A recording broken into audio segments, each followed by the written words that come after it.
376페이지 보시면은 뭐 재정 목적 이렇게 있죠. 오늘 되게 많이 힘들어 보이시네. 연말이 되고 하니까 이 공부량이 많이 늘어났죠 이제.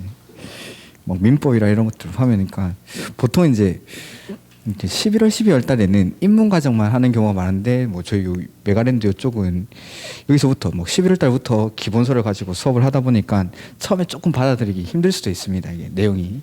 그러니까 다른 학원들보다는 11월, 12월 달에 조금 더 어려운 내용까지 공부를 하신다고 생각하시면 됩니다. 이렇게. 그래서 그러다 보니까 처음에는 조금 받아들이기 힘든 부분도 있고 조금 이제 어려운 내용까지도 약간 건들고 있습니다. 이렇게. 근데 네, 계속 끝날 때까지 막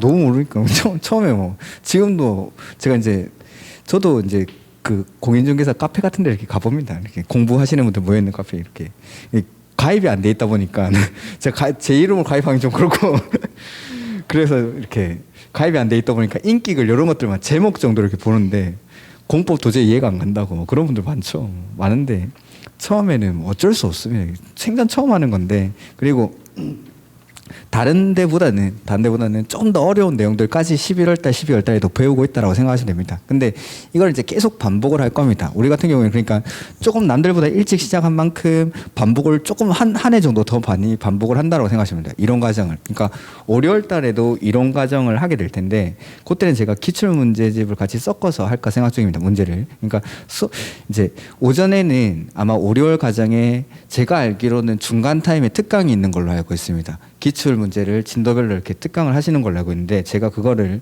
이제 저는 중간 타임에 이제 특강을 하긴 좀 그러니까 야간 분들은 또 중간에 특강을 오기 힘드신 분도 계시겠죠. 그러니까 그걸 수업 중에 최대한 좀 문제를 풀어드리도록 노력하겠습니다. 해가지고 뭐 조금 진도는 빨리 나갈 수도 있겠지만 수업 중에 이제 문제까지 풀어드릴 테니까 그런 것들 이제 기부출 문제 나오면은 사셔가지고 먼저 문제를 접하셔도 좋고 해가지고 풀어놓고 정말 이해가 안 되는 부분 체크해 놓으면은 제가 5, 6월 달에 조금 어려워하시는 문제라든지 그런 것들 좀 찍어가지고 문제를 풀도록 하겠습니다. 저는 그러니까 특강이랑 수업을 같이 섞어서 하도록 하겠습니다. 제가 이렇게 원장님이 걱정을 하시던데 그거 되겠냐고. 근데 할 수 있다고 일단은 뭐 패턴하는데 한번 해보죠 뭐 이렇게 뭐 그렇게 하는 학원도 있었습니다. 그러니까 뭐 기출 문제는 6주면 다 풉니다. 그런 것들. 그러니까 해가지고 일단은 남들보다 조금 일찍 한 만큼 어려운 내용도 보고 있으니까 처음에 지금 이해가 안 되면 넘어가면 됩니다. 넘어가고 하는 겁니다. 공부라는 게 제가 생각할 때는 이런 순서로 하는 게 아닌가 싶은데 암기하고 이해하고 이제 다시 암기하고 이렇게. 그러니까 처음에는 일단 내가 외울 수 있는 것까지 아주 기본적인 개념이 이해가 암기가 안 돼 있으면은 이해를 할 수가 없는 겁니다. 그러니까 기본적인 용어라든지 아주 기본적인 내용들을 암기를 먼저 하시고 그다음에 조금 이제 이해가 필요한 내용들은 이해를 하시고 마지막에 역시 이제 시험장에 가기 위해서는 암기가 필요하겠죠.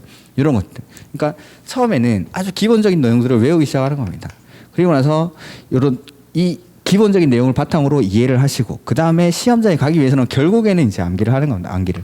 근데 이런 이해가 없이 암기를 이 조금 고난이도의 암기들을 해버리면은 이게 휘발성이 너무 빠릅니다. 그러니까 중간에 이런 것들 넣어준 겁니다. 이해할 수 있는 부분 충분히 이해를 하시고 마지막에 결국에는 이제 암기를 하는 겁니다. 암기를. 그래서 마지막에 이 암기는 문제풀이와 병행해서 암기를 하는 거고 우리가 책을 읽으면서 외울 수 있는 것들은 어느 정도 한계가 있습니다. 요거는. 그러니까 나중에 조금 수준이 높은 암기들은 문제 풀면서 그렇게 계속 암기를 해 나가는 겁니다. 이렇게. 그래서 지금 뭐 이해가 안 된다, 뭐 머리가 안 돈다, 뭐 당연한 겁니다. 어떤 분들은 막 와가지고 찾아가지고 울는 분들도 되게 많습니다. 공법은 다른 건 내 다 하겠는데 공법은 도저히 못하겠다면서 우시다가 결국에 올해 시험에 합격하시고 와가지고 나 저 75점 받았어 이러면서 와가지고 75점 받았다고 막 귤도 사주시고 막 하셨는데 그 결국 다 그런 과정을 거칩니다. 처음에는 이해가 안 되는 게 너무 당연한 거니까 너무 걱정 안 하셔도 됩니다. 이렇게. 여러분들이 2달 만에 이해를 하시면 제가 1년 동안 뭐 하고 살겠습니까? 이렇게. 그래서 공부라는 거 좀 성실할 필요가 있죠. 제가 친척 동생이랑 나이 차이가 많이 납니다. 어머니가 첫째라서 친척 동생이 이제 올해 그 수능을 쳤는데 그가 이제 다 이렇게 1등급을 받았다고 약대 간다던데. 그러면서 저는 이제 공부를 잘하기 위해서 머리가 필요하나 어느 정도 필요하죠. 타고나는 게 필요합니다. 근데 이 타고난 사람들은 노력을 많이 안 합니다. 그러니까 진짜 고득점 하는 사람, 이런 사람들은 타고난 거랑 노력이 결합된 사람들, 그런 사람들. 근데 타고난데 공부 안 하는 애들, 이런 애들은 저 바닥에 있죠. 근데 이런 애들 조금만 하면은 올라오는데, 이제 좋은 대학을 나왔다 이런 것들은 제가 머리가 좋다라는 걸 보장하진 않는 것 같습니다. 그러니까 나는 머리가 그 질문을 할 때 어떤 분들은 나는 머리가 나빠서 하는데, 저도 머리는 남들 못지않게 나쁜 사람입니다. 근데 공부를 잘한다라는 건 성실한 만큼은 보장되지 않나, 공부를. 그러니까 성실하게 막 이렇게 부지런한 사람들이 공부를 잘하는 것 같습니다. 제가 이렇게 막 책 보다 보면 앞에 봤다가 뒤에 봤다가 하는 경우가 되게 많죠. 근데 그런 것들을 왔다 갔다 하면서 막 페이지 써놓고 하시는 분들, 제가 페이지 불러드리면 그 옆에다가 페이지를 써놓는 거죠. 그러면은 혼자 볼 때도 내가 여기 왜 밑줄을 쳐놨지 하면은 옆에 페이지가 있겠죠. 거기 가보면은 이해가 되고, 이런 것들. 항상 좀 손이 부지런하고 열심히 하시는 분들. 그러니까 좋은 대학에 간 사람들을 우리가 인정해 주는 건 그 사람은 학창 시절을 성실하게 보내는 사람이에요. 남들보다. 그러니까 그런 것들은 인정받으면 하죠. 이렇게. 그러니까 1년 동안은 뭐 어쩔 수 없죠. 이렇게 직업이 2개 생긴 거라고 말씀드렸죠. 하나 더 생긴 거. 투잡하시는 건 투잡. 이렇게. 수험 시간에는 직업이 있으니까 여기에도 좀 성실하게 하시려면은 우리는 또 이렇게 가뜩이나 절대평가 60점 받는 시험이니까 할 수 있습니다. 이렇게. 말 나온 김에 한 번 더 말씀드리면은, 아직도 잊혀지지 않는 분이 한 분 계신데, 저 부산에 가면은 원래 부산항이 있고 그 옆에 가덕도 쪽에 신항을 만들었습니다. 그분이 뭐 하시는 분이냐면은 신항에서 그 컨테이너 이런 거 관리하시는 분입니다. 컨테이너 들어오는 거 이렇게 감독하고 이런 거 하시는 분인데, 그분은 출퇴근 시간이 1시간 이상 걸린다고 하시더라고요. 신항까지. 근데 그 시간에 뭘 하시냐면, 그 야간 분이었습니다. 낮에는 출근하셔야 되니까. 그분은 항상 이렇게 운전하면서 볼 수는 없지만 출퇴근할 때 이게 시간이 기니까 동영상을 그냥 옆에 틀어놓는답니다. 어쨌든 수업 들었던 내용이기 때문에 틀어놓으면 들리는 게 있겠죠. 그러니까 그분은 항상 성실하게 공부를 하셨는데 6월 달까지도 2차가 그렇게 점수가 많이 나오는 건 아니었습니다. 1차는 저한테 항상 이렇게 오셔가지고 자기가 몇 점 받는지를 계속 말하시는 겁니다. 제가 물어보지도 않았는데 몇 점 나오고 이렇게 하고 있는데 잘하고 있는 거예요. 괜찮습니다. 괜찮습니다. 하고 하는데 그렇게 점수가 높진 않았는데 결국 그분은 일 때문에 막 그 태풍 같은 거 오고 하면은 이런 게 막 날아갈 수 있어가지고 비상 출근하고 이래야 됩니다. 그런 날은 막 못 오고 이런 분이었는데 결국 꾸준하게 성실하게 하시니까 역시 야간 분이었는데 합격하셨어요. 동차로. 그분이 막 공부를 잘하거나 그런 분도 아니었는데 그냥 성실하게 하니까 그렇게 합격을 하셨습니다. 그러니까 그런 거 보면 확실히 좀 성실하신 분들, 꾸준하신 분들이 역시 합격을 하시는구나, 이런 것들을 항상 느끼는 겁니다. 이렇게. 그래서 처음에 안 되더라도 꼭 참고 가는 겁니다. 위기가 중간중간 있을 겁니다. 중간중간. 그 위기들을 극복을 해야죠. 이렇게. 자, 367페이지 보면은 재정 목적, 요건 좀 넘어가도 돼 있고, 그 다음에 정의 해서 이제 적용 대상물이 첫 번째 나오죠. 첫 번째로 건축법에 적용을 받는 건 대지입니다. 대지. 그래서 원칙 보면은 공간 정보 구축 및 관리 등에 관한 각 필지로 나눈 토지를 대지라고 한다. 그래서 뭐 이런 것들은 인문 과정에서 한번 말씀드렸는데, 대지라는 건 건물이 지어져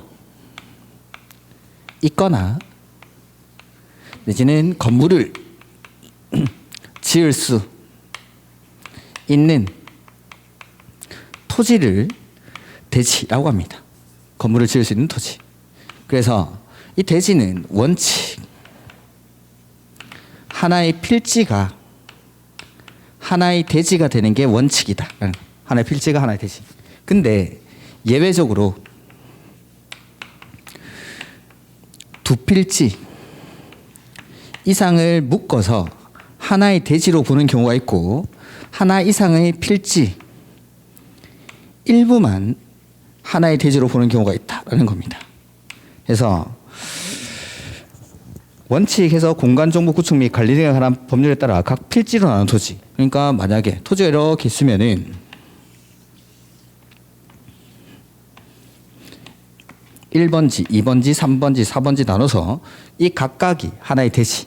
근데 예외적으로 거기 보면은 일부 토지는 둘 이상의 필지를 하나의 대지로 하거나, 즉 1번지, 2번지, 3번지, 4번지 이 전체를 하나의 대지로 볼 수 있다라는 겁니다. 큰 거 지을 때입니다. 큰 거 지을 때. 그래서 여기 우리 책에는 안 나와 있으니까 다음에 한번 보여드리도록 하겠습니다. 제가. 그래서 뭐 아파트 단지라든지 지하상가 이런 것들을 말하는 겁니다.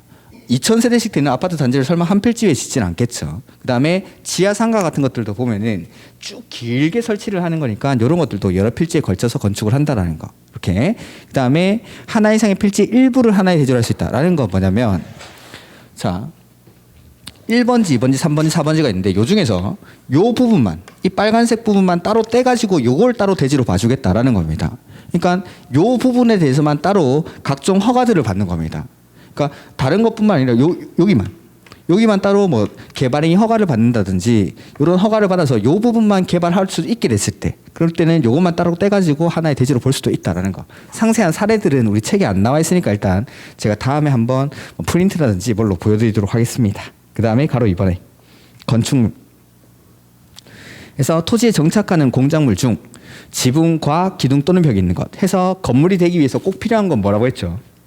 지붕, 그리고 기둥이나 벽은 둘 중에 하나만 있으면 되죠. 그리고 이에 딸린 시설물, 뭐 대문이나 담장 같은 것들을 말합니다. 그리고 지하나 고가의 공작물에 설치하는 사무소, 공연장, 점포, 차고, 창고, 어쩔 수 없이 뭐 외워야 되는 것들입니다. 그래서 지하나 고가의 공작물에 설치하는 사무소, 공연장, 점포, 차고, 창고 해서 뭐 문제가 지하에 설치하는 공연장은 건축물에 해당하지 아니한다. 아니죠. 지하에 설치하는 공연장 역시 건축물에 해당합니다. 지하나 고가의 공작물에 설치하는 사무소, 공연장, 점포, 차고, 창고, 사무소, 공연장, 점포, 차고, 창고, 사무소, 공연장, 점포, 차고, 창고 이런 것들. 그 다음에 옆에 보면 핵심이 이렇게 돼 있죠. 옆에 페이지. 그건 뭐냐면, 자 적용 대상물이 아까 건축법에 적용을 받는 일부 공작물이라는 게 있었죠. 그겁니다. 그러니까 보면은 공작물이나 건축물로 취급하는 공작물이 이렇게 있는데, 공작물을 축조할 때 시장, 군수, 구청장에게 신고해야 하는 공작물은 다음과 같다 해서 요 파란색 박스 안에 있는 것들, 요거는 공작물인데 건축법에 적용을 받는 공작물이기 때문에 그냥 지으면 안 되고 축조 신고라는 걸 하고 짓습니다. 건축법을 적용받는 거기 때문에. 해서 정리를 한번 해보면 1번에 보면은 높이 2m 이상의 옹벽이나 담장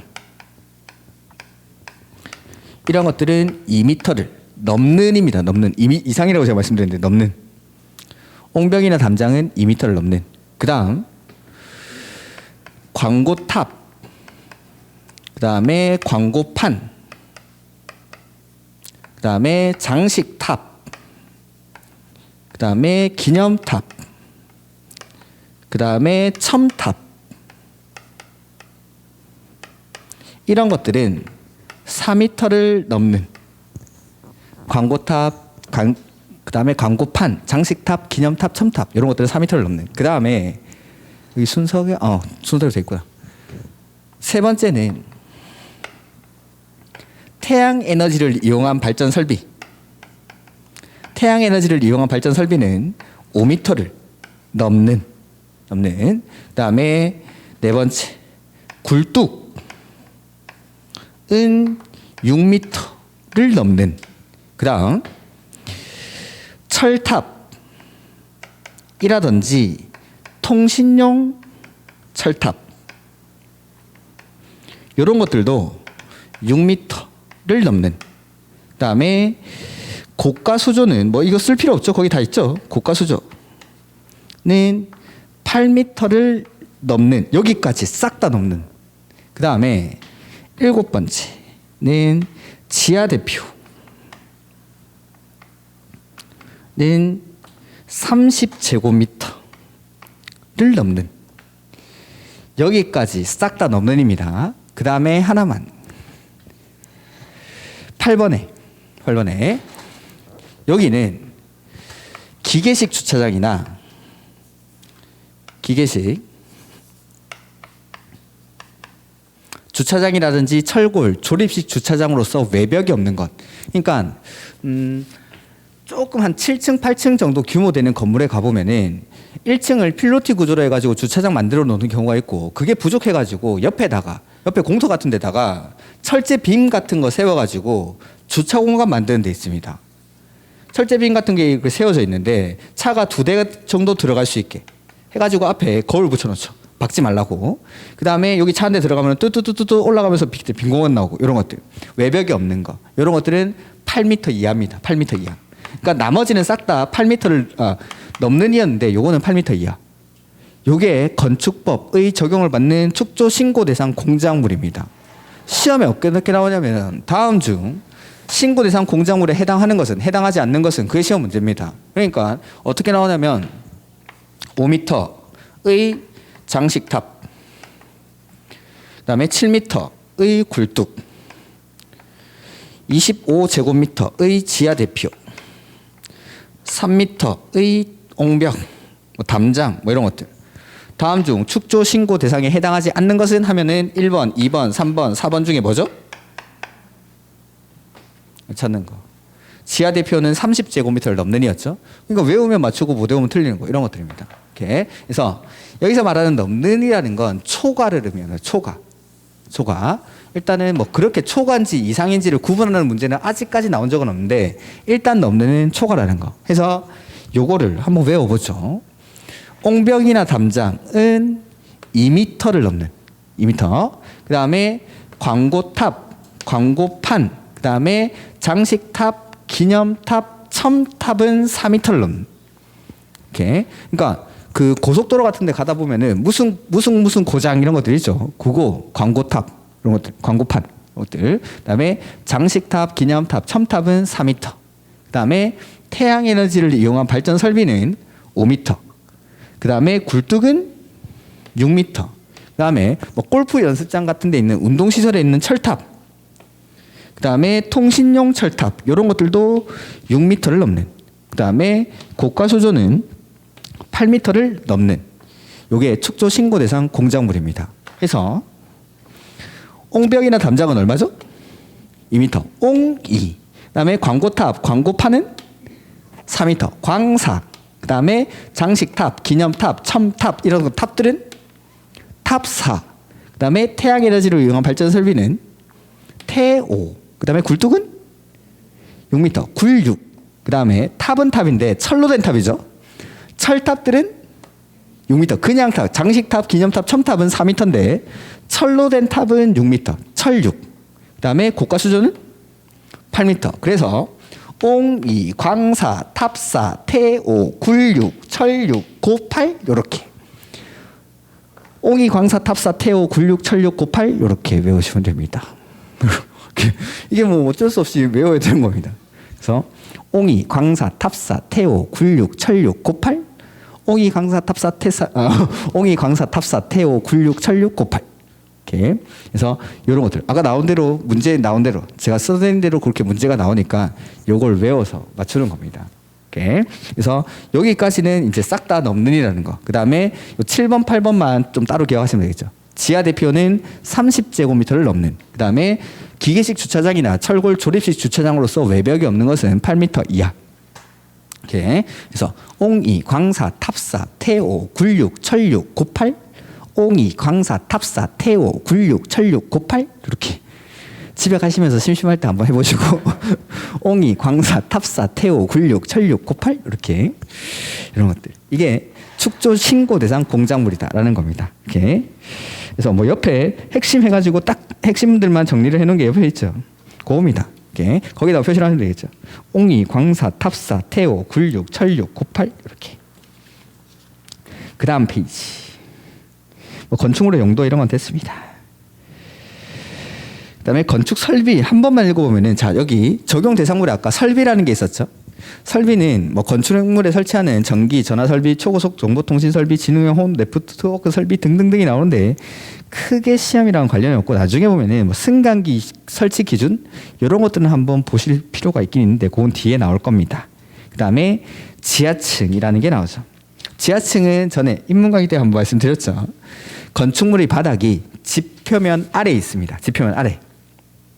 아래에 있는 층으로서 바닥에서 지표면까지의 평균 높이죠. 그게 해당 층 높이의 얼마죠? 2분의 1 이상. 그래서 이렇게 지표면이 있을 때 건물의 바닥이 지표면 아래에 있다라는 거. 아래에 있는 층으로서 바닥에서 여기서 지표면까지 요거 이거의 평균 높이입니다. 최고 높이, 최저 높이 아니고 평균 높이가 해당 층 높이 요거의 2분의 1 이상인 거. 요걸 지하층. 즉 평균적으로 땅에 묻힌 부분이 더 많은 거죠. 요걸 지하층이라 한다라는 거. 이렇게. 그래서 요 정의도 이제 뭐 시험에 나오지만 나중에 면적이라든지 층수 같은 걸 산정할 때 어디에서 이 지하층을 빼주는지 그런 것들이 이제 훨씬 더 중요한 부분입니다. 이렇게. 그다음에 거실이라는 건 사람들이 머무는 공간이라고 했죠. 사람들이 거하는 실을 줄여서 거실 이렇게 합니다. 그래서 건축물 안에서 거주, 직무, 작업, 집회, 오락, 그 밖에 이와 유사한 목적을 위해서 사용되는 방을 거실 이렇게 부릅니다. 거실. 그러니까 지금 있는 우리 강의실 거실입니다. 거실. 사무실도 거실이고 사람들이 머무는 공간은 건축법에서는 모두 거실이라고 한다는 거. 주요 구조부 뭐였죠? 내기, 바보, 지주? 내기 바보니까 맨날 지주? 이렇게. 그래서 내력벽, 기둥, 바닥, 보, 지붕, 틀, 주계단 이 6가지를 주요 구조부라고 합니다. 내력벽, 기둥, 바닥, 보, 지붕, 틀, 주계단.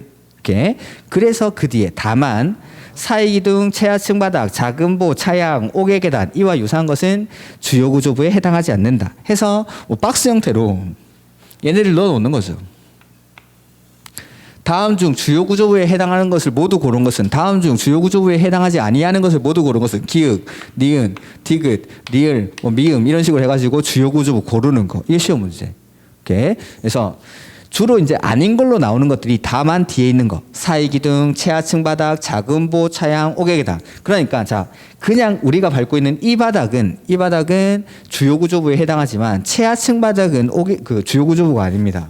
최하층 바닥 밑에는 뭐가 있죠? 땅. 최하층 바닥 밑에는 땅이 있죠.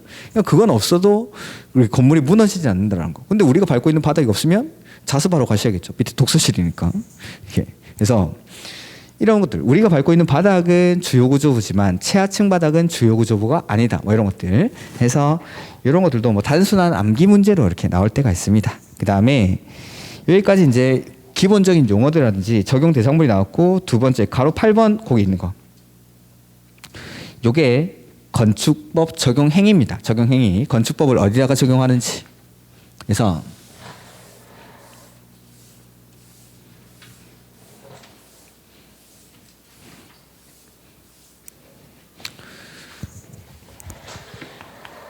건축법상 건축에는 크게는 5가지. 첫 번째가 신축. 두 번째는 증축. 그다음에 세 번째는 개축. 그다음에 네 번째는 재축. 그다음에 5번째가 이전. 이런 행위들을 건축법상 건축이라고 합니다. 일단 기본적인 개념부터. 신축은 원래 건물이 없는데 새로 만드는 겁니다. 이게 신축. 증축은 원래 있는데 이게 커지면 증축. 개축은 원래 있는데 이걸 해체하고 종전 규모 안에서 종전 규모 이하로 즉 같거나 작게 짓는 거. 이게 개축. 그 다음에 재축은 원래 있는데 이게 자연재해 등으로 멸실이 되죠. 그리고 나서 역시 종전 규모 이하로 새로 짓는 거. 그 다음에 이전은 주요 구조부가 뭐였죠? 내기, 바보, 지주, 내력벽, 기둥, 바닥, 보, 지붕, 틀, 주계단 얘네들을 해체하지 아니하고 같은 대지에서 다른 위치로 옮기는 거. 요걸 이전이라고 합니다. 이게 아주 이제 기본적인 개념들. 이렇게 여기에다가 이제 제가 요까지는 했겠죠 아마 입문과정에서. 여기다가 이제 내용을 조금 더 추가할 겁니다. 지금 그림이 있는데 그것보다 뒤에 해서 참고해서 건축의 개념이라는 게 나오죠.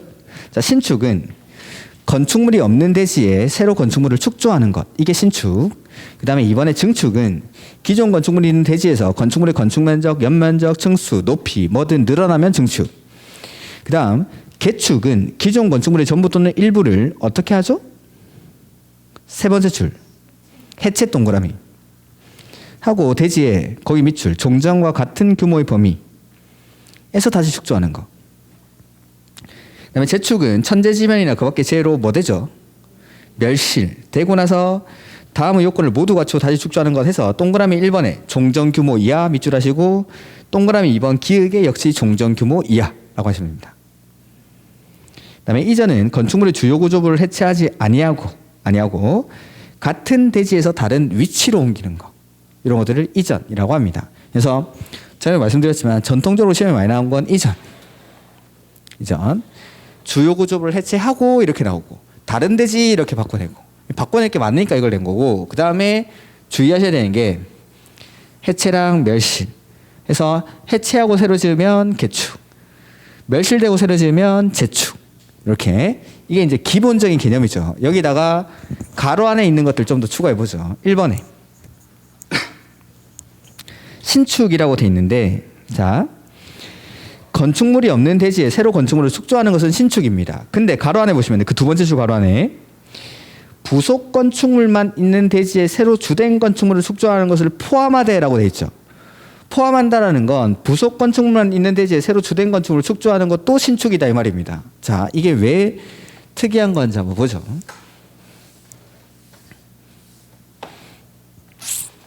자, 여기 대지가 있는데 이 대지에 건물이 이렇게 한 동 있다가 옆에 한 동을 더 짓는 겁니다. 하나의 대지에. 그러면 하나의 대지 안에 건물이 두 동이 있죠. 이럴 때 이 대지에서 연면적을 산정할 때는 이 건물과 이 건물의 연면적을 더합니다.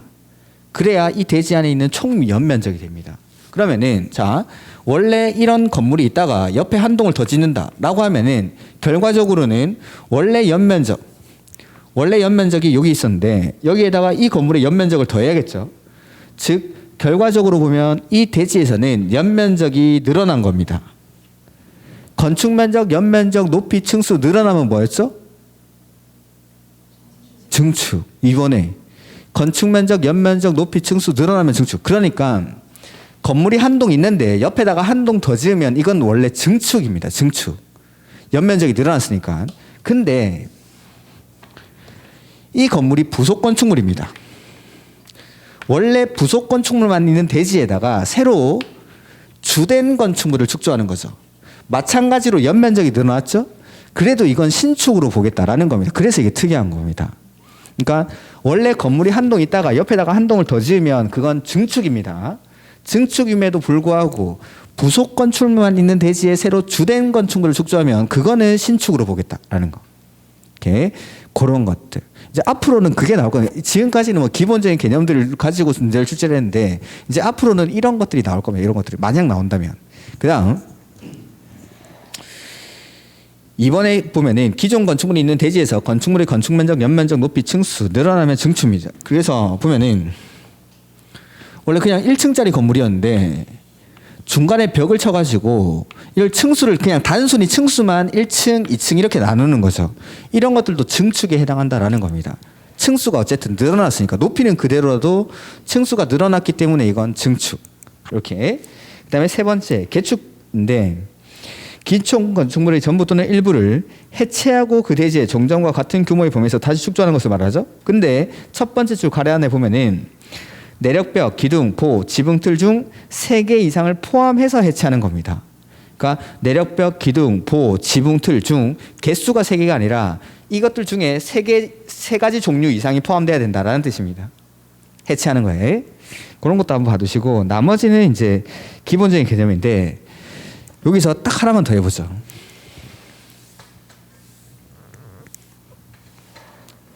자, 여기 원래 건물이 있습니다.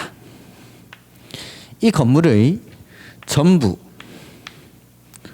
또는 일부를 해체하거나 멸실하고 나서 종전 규모 안에서 새로 짓는 거죠.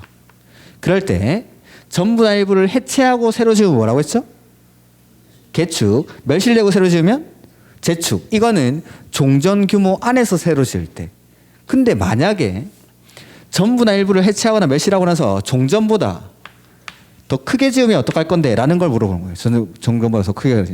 그러니까 지금까지는 기본적인 개념들을 출제했는데 만약에 전부나 일부를 해체하거나 멸실하고 나서 종전보다 커지면 뭐냐라는 겁니다. 요거는 자, 그림으로 한번 보죠.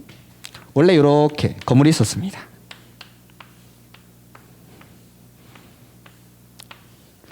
이거의 일부 요만큼 없애버렸습니다. 요만큼 없애고 지금 여기 남아있죠. 이렇게 남아있다가 종전 건물보다 크게 이렇게 됐습니다. 여기서 이렇게 됐죠.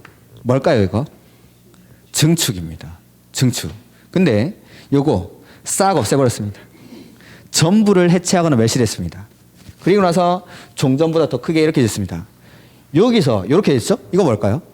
네, 그렇습니다. 그것까지 해서 자 원래 건물이 있었는데 이 전부를 해체하거나 멸실하고 나서 더 커지죠. 이러면 신축. 여기서 이렇게 했으니까 신축. 근데 일부를 해체하거나 멸실하고 나서 더 커졌습니다. 이거 뭐죠? 증축. 그러면 요거까지 해놓으면 이제 앞에 있는 그림이 이해가 됩니다. 앞에 있는 그림 볼까요?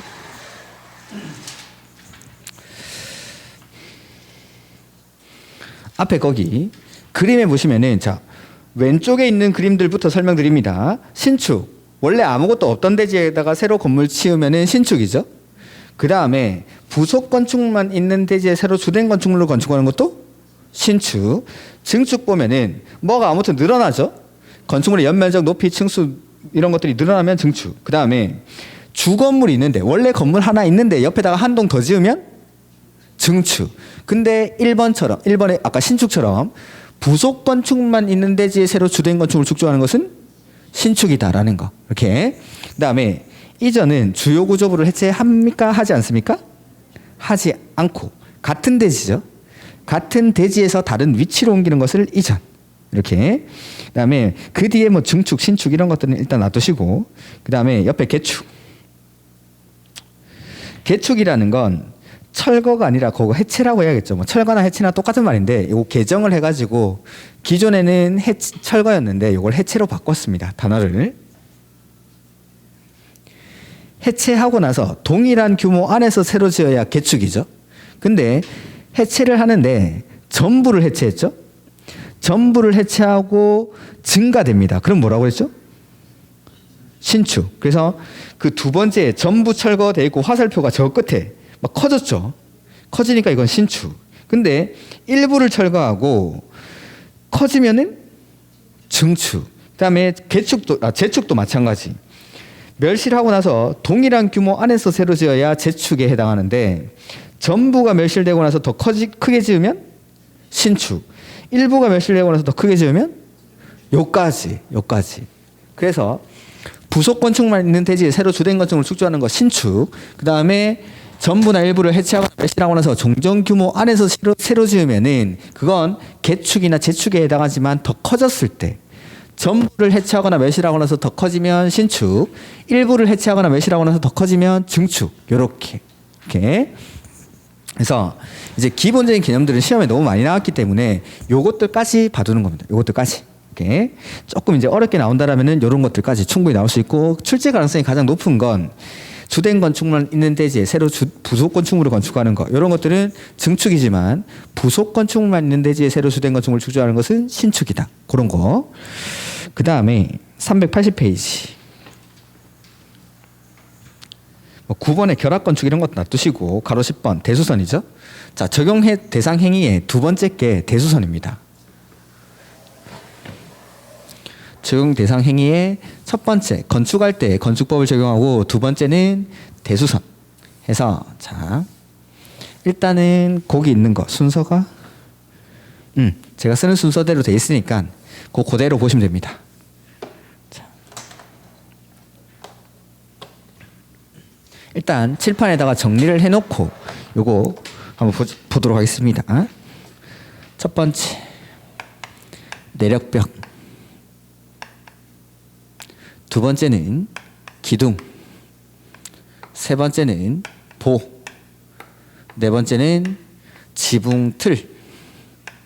이런 것들을 증설, 해체하거나 벽은 30제곱미터 이상,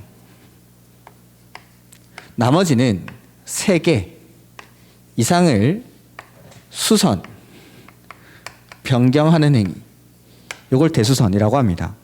이렇게. 그다음 다섯 번째는 방화벽이나 방화 구획을 위한 바닥 내지는 벽. 그다음에 여섯 번째 주계단, 피난계단, 특별 피난계단. 그다음에 일곱 번째는 다가구 가구 간의 경계벽, 다세대 세대 간의 경계벽을 역시 이것도 증설, 해체하거나 수선, 변경하는 행위. 요걸 대수선이라고 합니다. 하나 더 있는데 그거는 이제 따로 하죠. 요까지. 자, 그러면은 요렇게 한번 나눠보죠. 이렇게 나눠가지고, 자, 내력벽, 기둥, 보, 지붕틀, 이거 어디서 본 거 같지 않습니까? 오, 그렇죠. 그러니까 집에서 일반적인 인테리어 공사하는 거 그런 게 대수선이 아니라고 했습니다. 건물의 중요한 부분들, 이런 주요 구조부들을 대수선에 해당하는 행위에는 네 가지가 있습니다. 증설하거나 해체하거나 수선하거나 변경하는 거, 이런 것들이 대수선이다라는 겁니다. 그러니까 증설 해체 앞에는 뭐 별 말이 없죠. 아무 숫자가 없죠. 그러니까 조금만 1제곱미터 한 개만 증설 해체해도 대수선. 근데 수선 변경할 때는 벽은 30제곱미터 이상, 기둥, 보, 지붕틀은 3개 이상을 수선 변경해야 대수선이다라는 겁니다. 이렇게. 그다음 5번, 6번, 7번에 있는 것들은 증설 해체하거나 수선 변경할 때 대수선. 근데 증설 해체 앞에 아무 말이 없는 건 위에랑 똑같죠. 이것도 1제곱미터 한 개만 건드려도 증설 해체해도 대수선이다. 근데 차이가 나는 게 요 수선 변경에서 차이가 나죠. 위에 내력벽, 기둥, 보, 지붕틀, 얘네들은 수선 변경할 때 30제곱미터 이상 3개 이상을 수선 변경해야 대수선이죠. 근데 여기는 책에 보시다시피 숫자가 없죠. 그러면 몇 개나 수선 변경해야 대수선이죠? 한 개만 건드려도 대수선. 이거는 무조건 대수선이란 말입니다. 그러면은 자, 내력벽, 기둥, 보, 지붕틀, 이거 건물의 중요한 부분인 주요 구조부였죠. 주요 구조부니까 이걸 증설 해체하거나 30제곱미터 이상 3개 이상을 수선 변경하면 대수선이다 라고 했는데, 얘네는 뭐냐는 거죠. 니네는 뭔데 증설 해체하는 것뿐만 아니라 수선 변경할 때도 대수선이냐라는 겁니다. 그러니까 조금만 수선 변경해도 이건 무조건 대수선에 해당하죠. 그러니까 주요 구조부보다 더 중요한 겁니다. 더 중요한 거. 그래서 앞으로는 울트라 주요 구조부라고 하죠. 울트라 주요 구조부. 뭐 울트라 주요 구조부란 말이 있는 건 아닙니다. 당연히. 아무튼 해서 일단은 주요 구조부랑 울트라 이렇게 구분하겠습니다. 주요 구조부, 울트라 구분해가지고 주요 구조부들은 증설 해체하거나 수선 변경하는데, 수선 변경할 때 30제곱미터 이상 3개 이상을 수선 변경해야 대수선. 근데 울트라들은 증설 해체, 수선 변경 싹 다 대수선. 자, 문제 풉니다.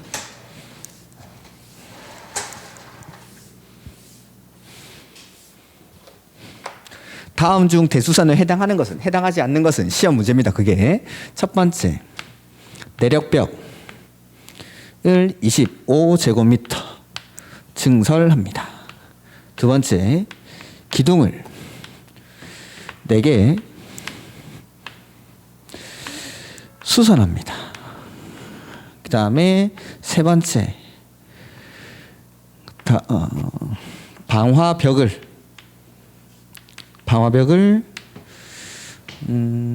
10제곱미터 해체합니다. 그 다음에 네 번째, 다가구 가구 간의 경계벽을 20제곱미터 변경한다라고 해보죠. 이렇게. 그 다음에 하나 더 할까요? 다섯 번째는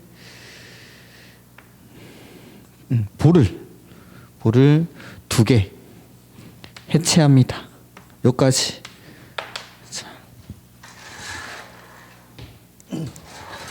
이거 대수선입니까? 아닙니까? 대수선입니까? 아닙니까? 대수선입니까? 아닙니까? 대수선입니까? 아닙니까? 대수선입니까? 아닙니까? 다 대수선입니다. 보죠. 이걸 헷갈려 하는 이유는 30제곱미터 3개에 막 꽂혀가지고 숫자만 보고 있으니까 이게 헷갈리는 겁니다. 숫자는 맨 나중에 봐요. 맨 나중에.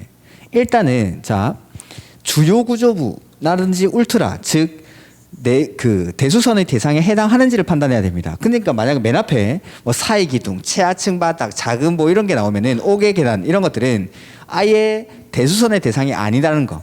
일단 대수선에 해당한다라면은 대수선의 대상에 해당한다라면은 끝에 가는 겁니다. 끝에 가가지고 자 일단 공통점은 여기 보시면 증설 해체는 둘 다 앞에 숫자가 없죠?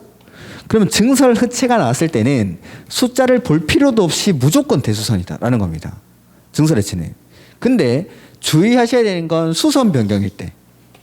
수선 변경일 때인데 자 주요 구조부들은 30제곱미터 이상 3개 이상을 수선 변경해야 되죠. 근데 울트라들은 앞에 숫자가 없으니까 숫자 관계없이 수선 변경도 무조건 대수선. 이렇게 푸는 겁니다. 이렇게. 그러니까 숫자를 먼저 보는 게 아니라 맨 끝에 증설 해체가 나오면 볼 것도 없이 대수선. 그 다음에 수선 변경일 때는 앞에를 확인해야겠죠. 앞에를 확인해가지고 이게 주요 구조부다라고 하면 마지막에 숫자 확인하고. 근데 앞에를 확인했는데 이게 울트라다. 그러면은 수선 변경일 때도 무조건 대수선. 그러면은 자 제가 말씀드린 대로 먼저 풀어보면은 증설 해체는 무조건 대수선에 해당하겠죠. 증설, 해체 이런 거 볼 필요 없다라는 겁니다. 일단 대수선. 그 다음에 수선 변경이 나왔을 때 이때 이제 숫자를 확인해야 되는데 앞에 거 기둥은 주요 구조부입니까? 울트라입니까? 그러니까 숫자 3개 이상이겠죠? 그래서 대수선이 맞습니다. 근데 변경일 때 앞에 경계벽은 주요 구조부입니까? 울트라입니까? 울트라. 숫자 볼 필요 있습니까? 없습니까? 그래서 대수선 맞다 이렇게. 그러니까 이런 것들을 시험장에서 헷갈리고 틀려 하는 이유는 숫자에 막 꽂혀 있는 거죠. 막 30제곱미터 3개 그런 거 보니까 푸는 속도도 느릴 뿐만 아니라 결국 풀었는데 헷갈려가지고 틀리는 겁니다. 숫자는 제일 나중에 제일 중요한 게 아닌 게 숫자입니다.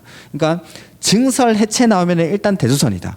그리고 수선 변경일 때 앞에 게 주요 구조 보면 숫자 확인하고 울트라면은 수선 변경도 숫자 볼 필요 없고 이런 식으로. 이런 것들은 뭐 많은 연습이 필요합니다. 연습해가지고 계속 보는 겁니다. 계속 해가지고 내가 풀어보면서 그러니까 출제위원이 아는 거죠. 사람들이 건축법이라든지 그러니까 다른 법들도 다 마찬가지지만 뭐 지문에 30일, 60일 아무 의미 없이 그냥 써놓습니다. 사람들은 이 30일, 60일이 맞는지를 막 고민하고 있는 거죠. 진짜 중요한 게 아닌데. 그러니까 숫자라는 것들은 나중에 보다 보면은 거의 대부분이 비슷한 숫자로 만들어져 있으니까 크게 걱정을 안 하셔도 되는데 이게 무슨 말인지를 이해를 하셔야 합니다. 그러니까 출제위원이 이 사람들이 그러니까 숫자를 넣어 놓는 거 증설 해체는 숫자가 필요 없다라는 걸 알면서도 앞에다가 숫자를 넣어 놓는 거는 이 사람들이 숫자를 볼 걸 알기 때문에 사람들이 숫자에 집중한다는 걸 알고 있기 때문에 사람 심리적으로 어쩔 수 없이 그렇게 됩니다. 이게 시험장에서. 급할 때는 어쩔 수 없이 내가 익숙하고 눈에 쉽게 가는 것들을 딱 숫자에 눈에 가게 돼 있습니다. 그러니까 푸는 속도도 느려지고 헷갈려지고 하는 거죠. 그래서 이런 것들. 증설 해체 나오면 일단 대수선. 근데 수선 변경일 때 앞에 게 주요 구조 보면 숫자 확인. 앞에 게 울트라면 숫자 볼 필요 없이 그것도 대수선. 그 다음에 거기 책에 보면은 마지막 거 있겠죠. 건축물의 외벽 마감 재료를 역시 증설 해체하거나 30제곱미터 이상을 수선 변경하는 행위도 대수선입니다.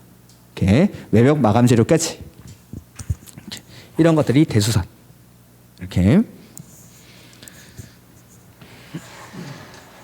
그러니까 그 다음에 그래서 뭐 거기 용어의 정의에 1번 문제 나와 예제에 1번 문제 한번 볼까요? 내력벽을 뭐 한다고 돼 있죠?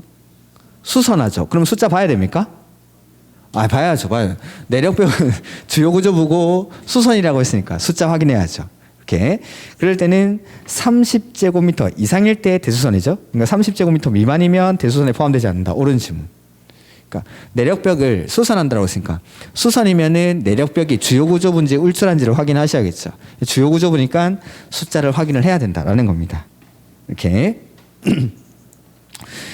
그 다음에 뭐 리모델링 이런 것들은 그냥 한번 읽어보시면 됩니다. 건축물의 노후 억제, 기능 향상을 위해서 대수선하거나 일부를 증축, 개축하는 행위를 말한다. 그래서 뭐 리모델링이란 건축물의 기능 향상 등을 위해서 대수선하거나 건물의 일부를 증축하는 행위는 포함하지만 개축은 해당하지 않는다. 뭐 이런 식으로 지문을 구성한 적이 있습니다. 이렇게. 그다음에 뭐 2번 이런 것들은 놔두시고 특수구조 건축물 확인 특례 이런 것도 있고 도로는 저는 이제 뒤에서 설명을 드리는데 우리 책에는 요 앞에 나와 있으니까 일단은 보도록 하죠. 여기 저는 여기 목차에다 보면은 이쪽에 써놨죠. 이쪽에 써놓은 건데 우리 책에는 원래 조문은 여기 써 있는 게 맞습니다. 용어의 정의에 있는데 일단 도로라는 거. 그래서 제가 여기서 설명을 드리는 건데 이 도로에다가 연결해가지고 뭐 건축선이랑 같이 설명드리려고 저는 이쪽에 빼놓는 건데 이 책이 나와 있으니까 설명드리고 나중에 저 파트 가면은 다시 한번 보도록 하겠습니다. 그래서 동그라미 1번의 원칙 보면은 보행과 자동차 통행이 가능한 밑줄. 사람만 다닐 수 있으면 안 되고 차만 다닐 수 있어도 안 되고 건축법에서 도로가 되기 위해서는 보행과 자동차 통행 모두가 가능해야 됩니다. 그리고 너비 얼마 이상이죠? 4m 동그라미 이상의 도로로서 다음 그 가로 띄워놓고 로서 다음의 어느 하나에 해당하는 밑줄 도로나 그 예정도로 즉 예정도로까지도 도로에 포함이 됩니다. 예정도로도. 그러니까 자 우리가 밖에 나가면 엄청나게 많은 도로들이 있죠. 그 모든 도로를 건축법에서도 도로로 봐주겠다 그건 아닙니다. 즉 지금 여기 나와 있는 건 건축법에서 도로가 되기 위해서는 이러한 요건을 갖추라 이 말입니다. 건축법에서 도로가 되기 위해서. 그래서 보행과 자동차 통행이 가능한 너비 4m 이상의 도로나 그 예정도로를 건축법에서는 도로라고 합니다. 그래서 그 뭐 기억해 보면 국계법, 도로법, 사도법의 관계 법률에 따라 지정고시된 도로 뿐만 아니라 뭐 니은의 시장, 군수, 구청장이 그 위치를 지정 공고한 도로 이런 것들 중에서 위에 있는 요건을 갖춘 도로 그걸 건축법에서 도로라고 부르겠다라는 겁니다. 이렇게. 근데 물론 원칙이 있으면 예외가 있겠죠. 그래서 동그라미 2번에 대통령령으로 정하는 구조와 너비의 도로란 다음의 어느 하나에 해당하는 도로를 말한다 해서 기역에 시장, 군수, 구청장이 지형적 조건으로 인해서 밑줄하죠. 차량 통행을 위한 도로의 설치가 곤란. 옆에 페이지 보고 있습니다. 옆에 박스 안에 기역. 그래서 뭐 계단 같은 거라고요. 계단. 계단에는 차량 통행을 위한 도로의 설치가 곤란하겠죠. 이런 곳에서는 너비가 3m 이상이면 도로로 인정받을 수 있습니다. 3m 동그라미. 그 다음에 니은에 보면 막다른 도로라고 돼 있죠. 자, 요거는 막다른 도로는 도로의 길이가 도로의 너비를 결정을 하게 됩니다. 도로의 길이가. 그래서 그 그림에 잘 나와 있습니다. 그림에. 해서 여기.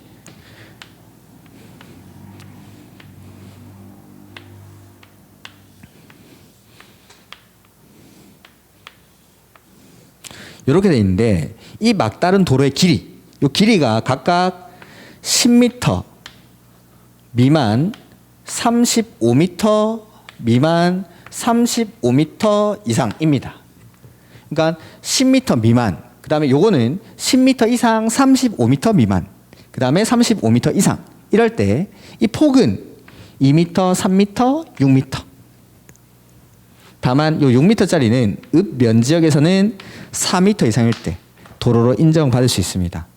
이게 건축법에서 도로가 되기 위한 요건입니다. 그러니까 다른 법에서는 도로가 될지 몰라도 건축법에서는 도로로 인정하지 않는 경우들이 있다라는 거죠. 그러니까 다른 법에서 지정고시된 도로라 하더라도 이러한 요건을 갖췄을 때만 건축법에서도 도로로 인정을 하겠다. 해서 원칙은 보행과 자동차 통행이 가능한 너비 얼마 이상이죠? 4m 이상인 도로나 그 예정도로를 도로라고 합니다. 다만 지형적 조건으로 인해서 차량 통행을 위한 도로의 설치가 곤란하다고 그 위치를 지정 공고한 구간은 차량 통행을 위한 도로의 설치가 곤란한 곳은 3m. 3m 옆에 페이지 예외. 차량 통행을 위한 도로의 설치가 곤란한 곳은 3m. 그 다음에 막다른 도로는 도로의 길이가 각각 10m 미만, 35m 미만, 35m 이상일 때 2, 3은 6, 2m, 3m, 6m. 이렇게 그 그림 그대로 기억을 하시면 됩니다. 그림에 거기 돼 있죠. 그래서 10m 미만일 때는 2m 폭이, 그 다음에 35m 미만일 때는 3m, 그 그다음에 35m 이상일 때는 6m. 다만 도시 지역이 아닌 읍면 지역에서는 4m. 이 그 소방차의 소방 호수 길이 있죠. 그게 대략적으로 약 35m 정도 된다라고 들었습니다. 그러면은 막다른 도로의 길이가 35m 이상이라면 안쪽에 불이 나면 소방차가 들어가야겠죠. 그러니까 소방차가 유턴을 해야 되니까 이게 6m 이상이다라는 거예요. 6m 이상. 이렇게. 그래서 10, 35, 35 이상 2, 3은 6, 10, 35, 35 이상 2, 3은 6, 10, 35, 35 이상 2, 3은 6 이렇게. 이렇게. 그다음에 건축 관계자 이런 것들은 뭐 됐습니다. 그다음 설계 도서 이게 시험에 한번 나온 적이 있긴 한데 384페이지 옆에 기출 이렇게 돼 있죠. 건축물의 건축 등에 관해서 공사용 도면, 구조 계산서, 시방서 그 밖에 국토교통부 용으로 가는 공사에 필요한 서류를 설계 도서 이렇게 합니다. 이렇게. 그다음에 건축물의 유지 관리 이런 거 됐고 특별 건축구역 다음에 볼 거고 고층 건축물 요거 전에 한번 했었죠. 고층 건축물은 층수가 30층. 고층 건축물은 30층 이상이거나 곱하기 4를 했습니다. 4. 건축법에서는 건물의 층수가 명확하지 않을 때는 높이 4m마다 한 개의 층으로 본다라고 했죠.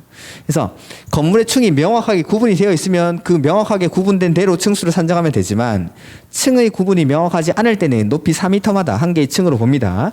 그래서 30층에다가 곱하기 4를 하니까 숫자가 얼마 나오죠? 120. 그리고 초고층 건축물은 층수가 50층 이상이거나 곱하기 4하면 200m 이상. 이렇게. 그다음에 준초고층 건축물이라는 건 고층 건축물 중에서 초고층 건축물에 해당하지 않는 것 이런 것들을 준초고층 건축물이라고 합니다. 이렇게. 그래서 뭐 대피 공간이라든지 고층 건축물에서 화재 사고가 나면은 대피하기가 힘드니까 대피 공간이라든지 뭐 그 방화 피난 안전구역 이런 것들을 설치하도록 강제하기 위해서 고층 건축물, 초고층 건축물 이런 것들을 규정을 합니다. 이렇게. 실내 건축 시험에 한번 나온 적이 있는데 일단 이건 놔두시고 부속 건축물 이런 것들도 됐습니다. 그다음에 건축 재료 요게 좀 나올 줄 알았는데 너무 쉬워서 안 냈는지 모르겠는데 1번에 내수 재료 물 숫자가 들어가 있죠. 인조석, 콘크리트 등 내수성을 가진 재료 이런 것들 내화 구조 화재 견딜 수 있는 성능 그거 밑에 보면 방화 구조는 화염의 확산을 방지하는 구조. 그러니까 내화 구조는 불에 견디는 거, 방화 구조는 화염의 확산을 막는 거. 그다음에 난연 재료 말 그대로 어려울 난자 써져 있죠? 불이 쉽게 안 붙는 겁니다. 불에 잘 타지 않는 성능. 근데 밑에 불연 재료는 안일 불자니까 불이 안 붙는 거.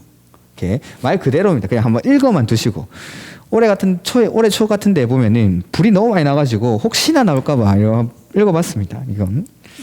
그 다음에 386페이지 21번에 보면은 부속 건축물이라는 게 나오는데 같은 대지에 주된 건축물과 분리된 부속 용도 동그라미 하나 할까요? 부속 용도? 자, 이 건축물이 부속 건축물인지 주된 건축물인지를 판단할 때에는 건물의 크기를 가지고 판단하는 게 아닙니다. 이 건물의 용도가 주된 용도인지 부속 용도인지 그걸 가지고 판단을 하는 겁니다. 그래서 뭐 밑에 부속 용도라는 게 나오는데 그런 것들은 그냥 한번 읽어보시면 되고 그래서 부속 용도의 건축물로서 주된 건축물을 이용 또는 관리하는 데 필요한 건축물을 말한다라고 되어 있죠. 그다음에 발코니는 전에 한번 말씀드렸죠. 아파트에 그 우리가 베란다라고 부르는 거 그걸 발코니라고 합니다. 이렇게.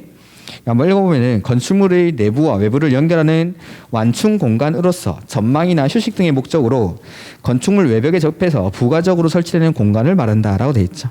이렇게. 그래서 아파트, 뭐 베란다라고 부르는 그 공간을 원칙적으로 이렇게 발코니 이렇게 부릅니다. 그래서 우리가 그 발코니 확장 이렇게 하지 베란다 확장 이렇게 하지 않습니다. 그다음에 한옥은 말 그대로 한옥이고 그다음에 다중이용 건축물이라는 건데 말 그대로 많은 사람들이 이용하는 건물입니다. 다중이용 건축물이라는 건. 그래서 다음의 어느 하나에 해당하는 건축물을 말한다라고 돼 있는데 이거는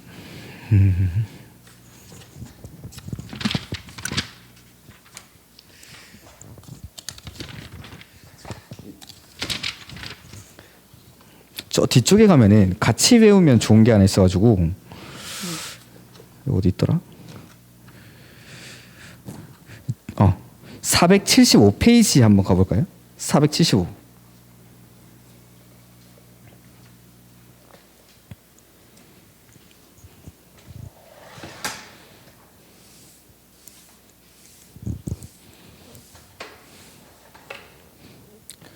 거기 보면은 제목이 공개공지 이렇게 돼 있겠죠.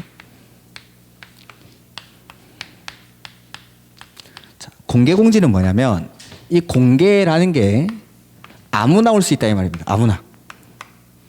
아무에게나 공개되어 있는 공지니까 이건 도시지역 안의 소규모 휴식공간이라든지 공원 같은 것들을 공개공지라고 합니다. 그러니까 자, 도시지역 안에서 공원 부지 같은 걸 확보한다는 게 쉬울까요? 어려울까요? 어렵겠죠. 다 사유토지니까. 그래서 사람들이 많이 모이는 일정 규모 이상이 되는 건물에는 의무적으로 이 공개공지를 설치하도록 합니다. 백화점 앞에 같은 데 가보면 많습니다. 뭐 벤치 같은 거 놔두고 사람들 쉴 수 있는 공간입니다. 그러니까 이 공개공지는 사람들이 많이 모이는 지역에 사람들이 많이 모이는 건물에다가 설치를 합니다. 그래서 거기 표가 보면은 대상 지역 이렇게 돼 있죠? 사람들이 제일 많이 모이는 용도 지역은 어딜까요? 상업지역 아닐까요? 상업지역. 그래서 이번에 상업지역. 그 다음에 상업기능이 포함된 지역이 2개 있는데 준주거지역, 준공업지역 요런데 그 다음에 일반 주거지역까지 뭐 외우는 건 나중에 해도 됩니다. 제가 지금 보려고 하는 건 옆에 있는 확보대상 건축물입니다. 자, 사람들이 많이 모이는 건물에다가 설치를 한다라고 했죠. 이런 것들 와가지고 사람들 쉬라고 만드는 거니까. 그래서 요것도 다중이용 건축물이랑 종류가 거의 유사합니다. 그래서 어떤 것들이냐면 종교시설, 운수시설, 그 다음에 문화집회시설, 판매시설, 그 다음에 업무시설, 그 다음에 숙박시설 이러한 용도로 쓰는 바닥면적 합계가 5,000제곱미터 이상인 건축물 여기에다가 공개공지를 설치합니다. 그래서 거기 확보대상 건축물에 보면은 문화집회시설, 종교시설, 판매시설 가로 띄워놓고 운수시설, 업무시설 및 숙박시설로 해당 용도로 쓰는 바닥면적 합계가 얼마라고 돼 있죠? 5,000 이상. 그걸 정리를 하면 이렇게 돼요. 이렇게. 그러니까 여기에는 사람들이 많이 모이는 건물이고 많이 모이는 지역에 설치하니까 아무나 와서 쉴 수 있는 소규모 휴식 공간을 설치해라라는 겁니다. 그걸 공개공지라고 합니다. 해서 이것도 사람 많이 모이는 건물이고 다중이용 건축물도 사람 많이 모이는 건물입니다. 그래서 거의 비슷한데 약간 다릅니다. 그래서 이거 한번 외워보죠. 제가 한때 이제 프로게이머를 꿈꾸면서 PC방에서 인생을 허비하던 시절이 있었는데 게임을 하다 보면은 아이템을 사야 될 때가 있습니다. 이게 템빨이 죽어야 이렇게 몬스터를 잡기도 편하고 이러니까. 그래서 제가 지금 막 게임을 하고 있는데 제가 직접 나갈 수는 없고 친구를 부르는 거죠. 종훈아 5,000원짜리 문화상품권 파는데 없어? 이렇게. 이게 공개공지 설치 대상 건축물입니다. 종훈아 5,000원짜리 문화상품권 파는데 없어? 이렇게. 그래서 뭐 종훈아 5,000원짜리 문화상품권 파는데 없어? 이게 공개공지 설치 대상 건축물. 근데 앞으로 가보면은 386페이지 다중이용 건축물이죠. 요거는 이 업무시설을 의료시설 중에 종합병원 이렇게만 바꾸면 됩니다. 의료시설 중에죠. 그래서 공개공지 설치 대상 건축물은 종훈아 5,000원짜리 문화상품권 파는데 없숙 이런데 다중이용 건축물은 종훈아 5,000원짜리 문화상품권 파는데 의숙 이렇게. 의료시설 중에 종합병원 이걸로만 바꾸면은 이게 다중이용 건축물. 그리고 이게 아니더라도 그 밑에 보면은 16층 이상인 건축물은 무조건 다중이용 건축물에 해당합니다. 예?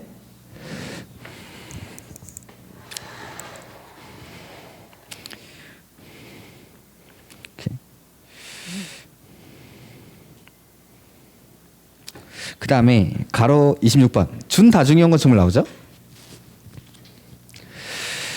다중이용 건축물 외의 건축물로서 다음의 어느 하나에 해당하는 용도로 쓰는 바닥면적 합계가 얼마라고 돼 있죠? 1,000제곱, 거의 밑줄 1,000제곱미터. 그래서 일단 요것만, 그러니까 어떤 종류의 건물들이 준다중이용 건축물인지는 모르셔도 좋습니다. 그러니까 앞에서 봤던 다중이용 건축물에 있던 건물이 다 포함되고 몇 가지가 더 추가가 되는데 일단 준다중이용 건축물은 바닥면적 합계가 1,000제곱미터 이상이라는 거. 요거. 그래서 아까 다중이용 건축물은 바닥 면적이 얼마였죠? 5,000원짜리 문화상품권 5,000. 근데 준다중이용 건축물은 1,000제곱미터. 그 다음에 특수구조 건축물. 요게 올해 시험 문제였습니다. 올해 시험 문제. 그러니까 희한하게 생긴 겁니다. 보면은 한쪽 끝은 고정되어 있고 다른 끝은 지지되지 아니한 구조로 된 보호, 차량 등이 외벽의 중심선으로부터 3m 이상 돌출. 3m 이상 돌출 거의 밑으로죠.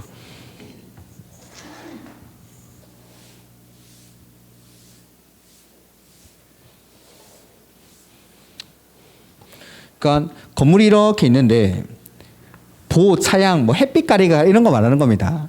이런 것들이 한쪽 끝은 고정이 되어 있고 한쪽 끝은 고정이 안 되어 있고 떠 있는 거죠. 이런 구조로 외벽의 중심선으로부터 3m 이상이 튀어나와 있다. 그러면 보기에도 불안정해 보이죠. 이런 것들. 특수고정 건축물이라고 합니다. 두 번째, 기둥과 기둥 사이 거리 밑줄 하시고 20m 이상.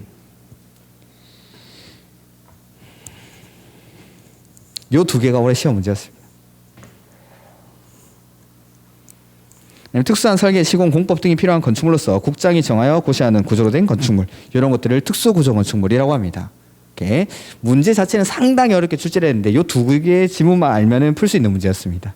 이렇게 이런 것들. 그 다음에 간단하게 몇 개 남아 있는데 이거는 뭐 지금 시간이 그러니까 다음 주에 보도록 하죠. 그래서 다음 주 마지막 하고 다음 주에는 건축법 남은 부분이랑 주택법 간단하게 몇 가지 보고 수업 마무리하도록 하겠습니다. 자, 오늘 수고 많으셨고 다음 주에 뵙도록 하겠습니다. 수고하셨습니다.